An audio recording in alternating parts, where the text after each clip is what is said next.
ও পর্দার ছোট বোন আমার, তোমরা কি শোনো না আল্লাহর নবী বলেছে লাউ বালাগাত যুনুবুকা আনানাস সামা, তোমাদের গুনাহ যদি আকাশের মেঘমালা পর্যন্ত পৌঁছায়, সুম্মাস্তাগফারতানি, অতঃপর যদি আল্লাহকে বলো ইয়া আল্লাহ আপনি আমাকে maaf করেন, আল্লাহ বলেন গফারতু লাক, তোমাকে maaf করব, ওয়ালা উবালি, কারো পরোয়া করব না।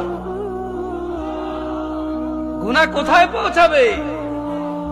আকাশের মেঘমালা কোথায়? তারপরে ক্ষমা চাইলে কে ক্ষমা করবে?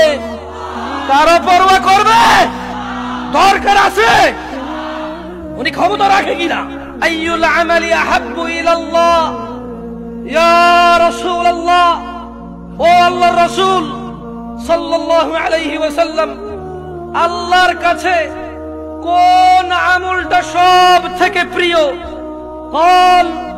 তিনি ফাতেমা রাদিয়াল্লাহু আনহার আব্বা সাল্লাল্লাহু আলাইহি ওয়াসাল্লাম জবাব দিয়েছেন, তিনি বলেছেন আসসালাহ, নামাজ আল্লাহর কাছে সব আমলের চাইতে প্রিয়, আলা ওয়াক্তিহা, সময় মতো নামাজ পড়া আল্লাহর কাছে সকল আমলের চাইতে প্রিয়। এই পৃথিবীতে যত আমল আছে মানুষ করে, আসসালাতু আলা ওয়াক্তিহা, সময় মতো নামাজ পড়া আল্লাহর কাছে সব চাইতে প্রিয়।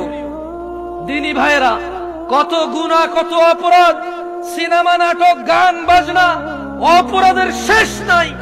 মিনিটে মিনিটে, ঘন্টায় ঘন্টায়, দিনে রাতে হিসেব ছাড়া অন্যায় অপরাধ করি, অথচ একটা ইবাদত এই পৃথিবীতে আছে যেটা করে মানুষ মুসলমান থাকতে হয়, ওই একই ইবাদত সমস্ত গুনাহের কাফারা হয়। একই ইবাদত যেটা করে মুসলমান থাকতে হয়, যেমনটা বাচ্চা যুবক চাকরিতে ঢুকলো, ঢুকার পর ডিউটিতে যেতে হয় চাকরি বাঁচাইতে হইলে, নাইলে চাকরি থাকবে না, চাকরি বরখাস্ত হয়ে যাবে, কোম্পানির কেউ বলে গণ্য হবে না। একদিন, দুই দিন, তিন দিন, এক বেলা, দুই বেলা, তিন বেলা, এক মাস, দুই মাস, 3 মাসের সুযোগ নাই। 2, 4, 10 দিন যদি ডিউটি ঠিক মতো না যায়, কোম্পানি তাকে বরখাস্ত করবে। এই কোম্পানির কেউ বলে গণ্য হবে না। বোনাস তো দূরের কথা, বেতন থাকবে না, বেতন তো দূরের কথা, চাকরি থাকবে না, চাকরি তো দূরের কথা, লাঞ্ছিত, বদনাম হবে, ডিউটি ফাঁকি দেয়, চোর বলে গণ্য হবে। নামাজ একই রকম ইবাদত। কোন মানুষ যদি নিজেকে মুসলমান দাবি করে, সে প্রতিদিন 5 বার প্রমাণ করতে হবে সে মুসলমান, আদারওয়াইজ তার মুসলমান তো ঠিক না। এই পৃথিবীতে আর দ্বিতীয় কোন ইবাদতের হুকুম নাই যেটা মানে মুসলমানিত্ব বহন করে।